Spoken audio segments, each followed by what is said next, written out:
தேவோக்கான இன்றைய வினாவை பார்ப்போம். இது சம்பந்தப்பட்ட கேள்வின்னு சொன்னால் உங்களோட எக்ஸாம் பேப்பரில் அடிக்கடி வரக்கூடிய கம்பங்கள் கொடிகள் சம்பந்தமாக வரக்கூடிய வினாக்கள். பாருங்க, முதலாவது கேள்வியை, ஒரு மைதானத்தில் இரு கம்பங்களுக்கு இடையில் 4 கொடிகள் தொங்கவிடப்பட்டு மைதானம் அலங்கரிக்க தீர்மானிக்கப்பட்டது. மைதானத்தில் 13 கம்பங்கள் இருந்தால் அவற்றுக்கு இடையில் தொங்கவிடுவதற்கு எத்தனை கொடிகள் தேவை? ஆரம்பத்தில் நீங்கள் இது சம்பந்தமான ஒரு கேள்வி இல்லைன்னு சொன்னால் ஒரு விஷயத்தை நீங்கள் விளங்கிக் கொள்ளணும். உங்களோட கொப்பியில் நோட் பண்ணி வச்சுக்கொள்ளுங்க. இதில் முதல் கம்பமும்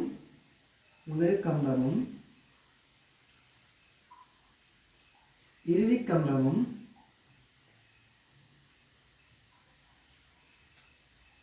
சந்தித்தல்.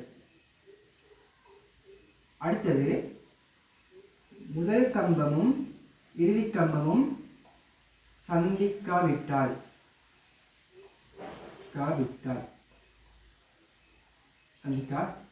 என்ன நடக்கும்னு சொன்னா, முதல் கம்பமும் இறுதி கம்பமும் சந்தித்ததுன்னு சொன்னா அந்த விஷயத்துக்கு தேவையான கம்பங்களோட எண்ணிக்கையும் அவற்றுக்கு இடையில வரக்கூடிய இடைவெளிகளோட எண்ணிக்கையும் சமமாக இருக்கும். உதாரணத்துக்கு ஒரு மைதானத்தை சுற்றி அடிக்கிறதுக்கு 10 கம்பங்கள் தேவைப்பட்டா அங்க 10 இடைவெளிகள் இருக்கும். முதல் கம்பமும் இறுதி கம்பமும் சந்திக்குது. அதுவே முதல் கம்பமும் இறுதி கம்பமும் சந்திக்காவிட்டால் அது எப்படின்னு சொன்னா, ஒரு வீதி ஓரத்துல அப்படி முதல் கம்பமும் இறுதி கம்பமும் சந்திக்காத சந்தர்ப்பத்தில் அங்க கம்பங்களோட எண்ணிக்கையை விடவும் இடைவெளிகளோட எண்ணிக்கை ஒன்று குறைவாக காணப்படும். ஏன்னா கம்பங்களோட எண்ணிக்கையை விடவும் இடைவெளிகளோட எண்ணிக்கை ஒன்று குறைவாக காணப்படும். இந்த விஷயத்தை நீங்க நல்லா விளங்கி கொள்ளுங்க ஆரம்பத்தில். Right, okay. கேள்வியை பாருங்க. இங்க சொல்றாங்க ஒரு மைதானம். ஆக எனக்கு விளங்குது, ஒரு மைதானம்னு சொன்னா முதல் கம்பமும் இறுதி கம்பமும் என்ன செய்யும்?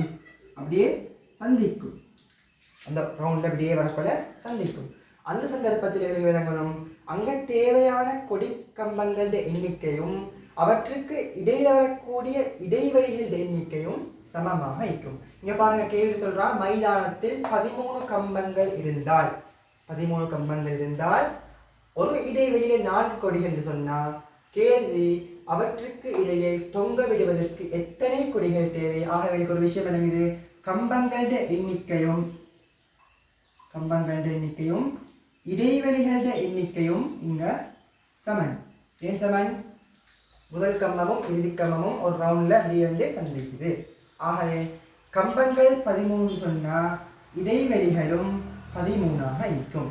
ஆகவே 13 இடைவெளிகள் இருந்தால் ஒரு இடைவெளியில் 4 கொடிகள் வீதம் எத்தனை கொடிகள் தேவை என்று கேட்டால் 13 4ஆல் பெருக்க வேண்டும். ஆன்சர் 52 கொடிகள் தேவை. ரைட், பாருங்க. ஒரு வீதியில் இரு மின்கம்பங்களுக்கு இடையே 3 கொடிகள் வீதம் தொங்கவிடப்பட்டு அவ்வீதி அலங்கரிக்கப்படுகின்றது.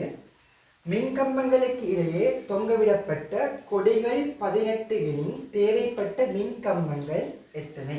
இதன் கேள்வி கேட்டிருக்காங்க. ஆகவே இங்கு நான் கேள்வியில ஆரம்பத்தில் விளங்கி கொள்ளணும், முதல் கம்பமும் இறுதி கம்பமும் சந்திக்காதா? இங்க பாருங்க, ஒரு வீதியில சொன்னப்பல முதல் கம்பமும் இறுதி கம்பமும் சந்திக்கிறதுக்கான சந்தர்ப்பம் இல்லை.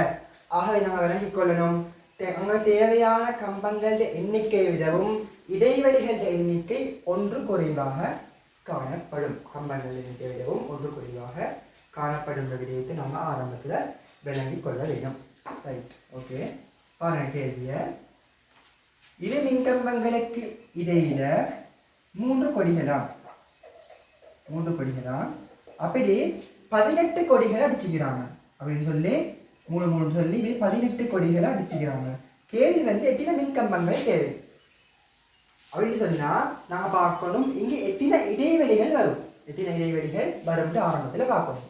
தேவையான கொடிகள் எண்ணிக்கை 18, ஒரு இடைவெளியில 3 சொன்னா எங்களுக்கு 18 நாங்க 3ஆல பிரிச்சுன்னு சொன்னா எத்தனை இடைவெளிகள் சொல்லி வரும். ஆக 6 தர 3 18, ஆக 6 இடைவெளிகள் வந்திருக்கும். இங்க முதல் கம்பமும் இறுதி கம்பமும் சந்திக்கல்ல.